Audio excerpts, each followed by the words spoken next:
Welcome to our channel easy and deep way. आज हम important MCQ की series के अंदर नया सब्जेक्ट शुरू करेंगे जो है क्रिएटिव एंड इंक्लूसिव स्कूल। जो भी स्टूडेंट हमारे चैनल पे नया है उसके लिए मैं बता दूं कि हमने creative and inclusive school subjects की पूरे सिलेबस की वीडियोस डाली हुई है, जिसका लिंक आप नीचे डिस्क्रिप्शन बॉक्स में देख सकते हैं। अगर आप उन वीडियोस को देखेंगे तो आपको कोई भी एमसीक्यू पूछ ले उनके आंसर्स आप अच्छे से दे पाएंगे बिना किसी झिझक के। लेकिन उसके लिए एक कंडीशन है कि आपको वो सारे के सारे टॉपिक अच्छे से समझकर करने होंगे, ना कि उसको सिर्फ क्रैम करना है। ठीक है, तो देखिए पहले क्वेश्चन से हम शुरू करते हैं। What is the meaning of inclusive education? तो हमने पढ़ा था कि इंक्लूसिव एजुकेशन क्या होता है। सबसे पहले देखते हैं कि इंक्लूसिव स्कूल क्या होता है। कि कुछ ऐसे बच्चे होते हैं जो डिसेबल्ड होते हैं या फिर जिनमें कोई ना कोई इम्पेयरमेंट या फिर डिसेबिलिटी पाई जाती है, जैसे विजुअल इम्पेयरमेंट हो सकती है, हियरिंग इम्पेयरमेंट हो सकती है, मल्टीपल डिसेबिलिटी हो सकती है, न्यूरोलॉजिकल। तो ये सारे के सारे टॉपिक्स आपको सब्जेक्ट्स के अंदर गिवन है, जिनकी अलग अलग वीडियोस बनाई हुई है। तो उन बच्चों को एजुकेशन प्रोवाइड करवाने के लिए स्पेशल स्कूल्स की अरेंजमेंट करवाई जाती है, जिसमें स्पेशल टीचर अरेंज होते हैं जिनको ट्रेनिंग दी जाती है, और उसमें कोशिश की जाती है कि उन डिसेबल्ड बच्चों को नॉर्मल स्टूडेंट्स के साथ पढ़ाया जाए ताकि वो भी खुद को नॉर्मल बच्चों की तरह ही ट्रीट कर सकें। ठीक है, तो देखते हैं कि मीनिंग ऑफ इंक्लूसिव एजुकेशन क्या हो सकता है। ऑप्शन है इसके एवरीवन शुड बी इंक्लूडेड, सभी इंक्लूड होते हैं उसमें, बिल्कुल। All should be given facilities, उसमें ऐसा नहीं है कि सबको फैसिलिटीज़ दी जाती है, उसमें सिर्फ उन्हीं बच्चों को फैसिलिटीज़ दी जाते हैं जिनको उसकी नीड्स होती है, तो ये नहीं होगा। फिर है everyone should be free education, सबको फ्री में एजुकेशन नहीं दी जाती, इसमें सिर्फ उनको ऐसे ट्रीट किया जाता है कि उनको एजुकेशन प्रोवाइड करवाने में हेल्प हो सके। तो ऑप्शन होगा इसका आंसर होगा इसका ऑप्शन ए। फिर है inclusive education is the need of which era? तो आजकल मॉडर्न इरा में इंक्लूसिव एजुकेशन को बहुत ही ज़्यादा अच्छे से यूज़ किया गया है, तो इसका आंसर होगा ऑप्शन बी। फिर है what is the main motive of inclusive education? तो इंक्लूसिव एजुकेशन का मोटिव क्या होता है, देखते हैं। चाइल्ड अटेंशन, कि बच्चे के ऊपर बिल्कुल उस पर ध्यान दिया जाए, नहीं, वो हम नॉर्मली हर स्टूडेंट्स के लिए होता है। फिर है इन्वायरमेंट अटेंशन, नहीं। एस्टेब्लिशिंग स्पेशल स्कूल्स, ये मैंने भी बताया था कि इंक्लूसिव एजुकेशन में इंक्लूसिव स्कूल की बहुत ज़्यादा भूमिका होती है, उसमें सभी बच्चों को नॉर्मल डिसेबल्ड को इक्वल ट्रीट किया जाता है, तो इसका आंसर होगा ऑप्शन सी। फिर है for whom seats are reserve by the government? अब गवर्नमेंट के द्वारा सीट्स रिजर्व की जाती है किन के लिए, देखते हैं। रिच पीपल के लिए नहीं, क्रिमिनल्स के लिए नहीं, शेड्यूल्ड कास्ट के लिए नहीं, फिजिकली डिसेबल्ड बच्चों के लिए। इसमें क्या होता है कि जो बच्चे कॉलेज में एडमिशन नहीं ले पाते उनको गवर्नमेंट एडमिशन दिलवाती है, या फिर किसी भी ऐसी जॉब में जाना चाहते हैं जहाँ पर उनको कैपेबल नहीं माना जाता, तो वहाँ पर सरकार उनके लिए सीट रिज़र्व करती है और उनको साथ में हेल्प भी मिलती है कि वे कैसे वो अपनी जॉब को कर सकते हैं। ठीक है, तो आंसर होगा इसका ऑप्शन डी। फिर है what is the aim of inclusive education? अब देखिए ऊपर हमने पढ़ा था मोटिव ऑफ इंक्लूसिव एजुकेशन, और ये है M of inclusive education.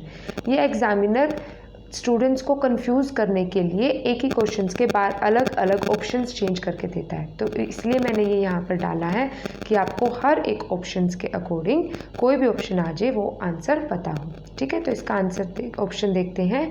Security of rights, बिल्कुल। एजुकेशन फॉर ऑल, ये भी एम होता है इंक्लूसिव एजुकेशन का। Feeling of brotherhood and friendship, यानी कि नॉर्मल और डिसेबल्ड बच्चे आपस में फ्रेंडशिप और ब्रदरहुड बना के रखें, तो इसका आंसर होगा option D, all of the above. ठीक है, नेक्स्ट है लर्निंग डिसेबल्ड चिल्ड्रन आर। अब अलग अलग डिसेबिलिटी बताई गई है, visual, hearing, multiple disability, learning disability, और उनके अलग अलग कोजेस, अलग अलग सिम्टम्स और अलग अलग प्रिवेंशंस बताई गई हैं। तो इसमें लर्निंग डिसेबिलिटी में क्या होता है कि बच्चे किसी भी चीज़ को ईजिली लर्न नहीं कर पाते, उनको बार बार एक ही चीज़ सिखाई जाती है, तो वो किस कारण से होती है, देखते हैं deficient in using their potential fully, यानी कि अपनी पोटेंशियल को वो पूरी तरीके से यूज़ नहीं कर पाते, तो उनमें लर्निंग डिसेबिलिटी होती है। बाकी इसके लिए भी आपको वीडियो का लिंक दिया हुआ है, आप वो देखोगे तो आपको बहुत अच्छे से समझ आएगी। फिर है what are the reasons for non adjustment, कि जो डिसेबल्ड बच्चे हैं वो नॉर्मल बच्चों के साथ एडजस्ट नहीं हो पाते, तो इसका क्या कारण हो सकता है। सबसे पहला है पनिशमेंट, बिल्कुल। Stress, yes. Illness, yes. तो इसका आंसर होगा ऑल ऑफ द अबव।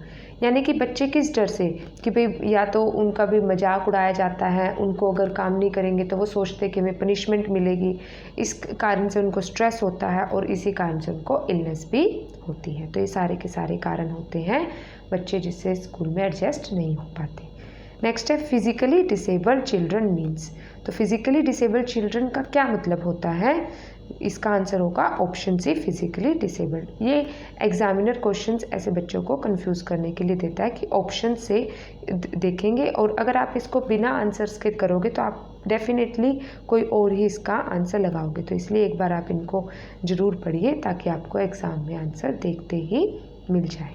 ठीक है। नेक्स्ट है psychological reasons for stammering is. Stammering क्या होता है, हकलाना, यानी कि कई बार बच्चे क्या होते हैं बात करते हुए या कोई भी आंसर करते हुए हकलाते हैं, तो उसका क्या कारण माना जाता है साइकोलॉजी में। तो उसका कारण होता है स्ट्रेसफुल एनवायरनमेंट एट होम और स्कूल, यानी कि बच्चे हैप्पी नहीं रहते, खुश नहीं रहते, बच्चे एक दूसरे के साथ ईजिली इन्वॉल्व नहीं हो पाते, ये उनका कारण है जिसमें उससे उनको स्ट्रेस होता है, जिसमें उनको एंजाइटी और लेस स्लीप, काफ़ी सारे डिसऑर्डर होते हैं जिसकी वजह से वो स्टैमर करते हैं, हकलाते हैं। ठीक है, तो इसका आंसर होगा ऑप्शन ए। फिर है which development is not limited while giving different atmosphere to children, यानी कि इसने बताया गया है कि अलग अलग एटमोसफियर में बच्चे की डेवलपमेंट के लिए क्या चीज़ें लिमिटेड, यानी कि वो कैसे ऑल राउंड डेवलपमेंट कर सकता है।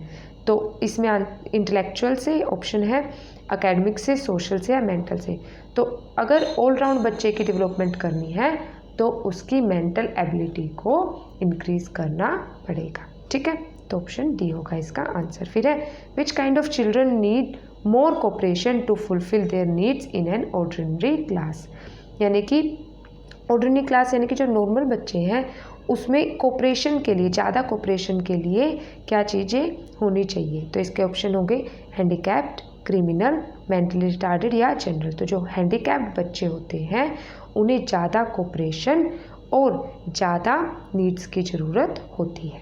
ठीक है, फिर है the child who is incapable of doing the task of his class which is normal according to his age during the midway of his studies which kind of child he is, यानी कि इसमें कह रहा है कि जब कोई बच्चा नॉर्मली जो काम वो कर सकता है फिर भी वो नहीं कर पाता तो उसको क्या कहेंगे, तो उसको बोलेंगे बैकवर्ड चाइल्ड। ठीक है, अब टैलेंटेड चाइल्ड तो कर लेगा, क्रिएटिव चाइल्ड भी कर लेगा, नॉर्मल चाइल्ड भी कर लेगा। जो बैकवर्ड चाइल्ड है वो अपनी एज के अकॉर्डिंग हर चीज़ में स्लो होता है, जैसे वो जब चलना सीखता है वो भी लेट सीखता है, बोलना सीखता है वो भी लेट सीखता है, कोई भी चीज़ें स्कूल में जाना सब कुछ वो लेट सीखता है, तो इसलिए उसको बैकवर्ड चाइल्ड बोलते हैं। फिर है which kind of person thinks himself burden for society, तो इसका आंसर होगा फिजिकली डिसेबल्ड एंड अनएजुकेटेड, क्योंकि उनकी मेंटेलिटी ऐसी होती है, उनको ये लगता है कि अगर वो बाहर कोई भी चीज़ करेंगे या उनकी जो भी डिसेबिलिटी है बच्चे उनका मजाक उड़ाएंगे तो वो इजीली सोसाइटी में एक दूसरे से इन्वॉल्व नहीं हो पाते। ठीक है, फिर है the children who are unable to learn are, तो जो लर्न नहीं कर पाते अच्छे से उनको क्या माना गया है, स्लो इन एक्टिविटी, बिल्कुल, और वो अपने आप को फेलियर भी मानते हैं, तो इसका आंसर होगा both A and B, option C. फिर है all the students are special because, सभी स्टूडेंट्स स्पेशल होते हैं, क्यों होते हैं, because they are different from one another, तो इसका आंसर होगा ऑप्शन बी।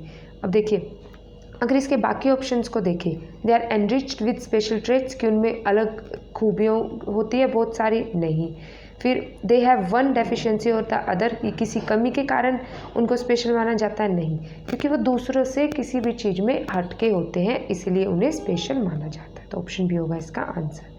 नेक्स्ट है who has face the problem while teaching the backward children, तो जब बैकवर्ड चिल्ड्रन को यानी कि डिसेबल्ड चिल्ड्रन को या स्लो लर्नर्स को पढ़ाया जाता है तो सबसे ज़्यादा प्रॉब्लम टीचर के द्वारा फेस की जाती है।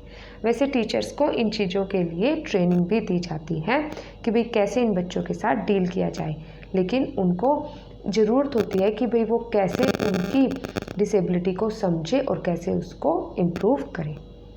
ठीक है, नेक्स्ट है which students are weak in study and get fail again and again. तो देखते हैं, लेज़ी चिल्ड्रन नहीं, हैंडीकैप चिल्ड्रन ज़रूरी नहीं है, क्रिमिनल चिल्ड्रन नहीं, डिसएडवांटेज या फिर बैकवर्ड चिल्ड्रन, यानी कि नॉर्मली जो होते हैं डिसेबल्ड चिल्ड्रन को बोला गया है। डिसएडवांटेज या बैकवर्ड चिल्ड्रन वो किसी भी काम में बार बार फेल होते हैं लेकिन उसको बार बार करने की कोशिश करते हैं। ठीक है, तो ऑप्शन डी होगा इसका आंसर। नेक्स्ट है what can a teacher do to help the disadvantages children. अब टीचर को क्या करना चाहिए इन डिसएडवांटेजेस या बैकवर्ड चिल्ड्रन को हेल्प करने के लिए। इसके आंसर देखते हैं, can take help from talented children. तो जो नॉर्मल चिल्ड्रन है या टैलेंटेड चिल्ड्रन है उनके साथ वो ग्रुप बना देते हैं। उनका जैसे पीयर सिस्टम होता है, बड़ी सिस्टम होता है, कोऑपरेटिव लर्निंग होती है, सोशल लर्निंग होती है, सारे टॉपिक्स आपके मेंशन है, आप देखना अगर वो पढ़ोगे तो ये आपको समझ आएगा। तो उनके साथ ग्रुप बना के उनका काम ईजी हो जाता है और उनकी हेल्प भी हो जाती है। ठीक है, सेकेंड लास्ट इसमें every backward child is a mentally retarded. अब उसने बोला कि एवरी, क्या हर एक बैकवर्ड चाइल्ड मेंटली रिटार्डेड होता है? एग्री नहीं, डिसएग्री नहीं। तो इस टाइप के क्वेश्चंस में हमेशा आंसर नन ऑफ दीज देना चाहिए क्योंकि ये हर एक की थिंकिंग के ऊपर डिपेंड होता है। ठीक है, अब देखिए नेक्स्ट, अ बैकवर्ड चाइल्ड। अब उसमें बोला था एवरी बैकवर्ड चाइल्ड और इसमें बोल रहा है ये ए बैकवर्ड चाइल्ड कि एक बैकवर्ड चाइल्ड क्या एक्सेप्शनल चाइल्ड हो सकता है, बैकवर्ड चाइल्ड हो सकता है, थीफ चाइल्ड हो सकता है या फिर मेंटली रिटार्डेड। तो मेंटली रिटार्डेड हो सकता है। तो ये दोनों क्वेश्चन देखना आपस में इंटरलिंक्ड है, लेकिन डिफरेंस है कि हर बच्चा मेंटल रिटार्डेड नहीं हो सकता लेकिन एक बच्चा मेंटल रिटार्डेड हो सकता है। ठीक है, तो उम्मीद है कि आपको ये सारे क्वेश्चन समझ आए होंगे। बाकी अगर आप इनको करने के लिए वीडियोस देखिए, डिटेल में कंसेप्ट को समझिए ताकि एग्ज़ाम में आपको अच्छे मार्क्स मिले। और नेक्स्ट वीडियो की नोटिफिकेशन के लिए हमारे चैनल को सब्सक्राइब कीजिए। Thank you.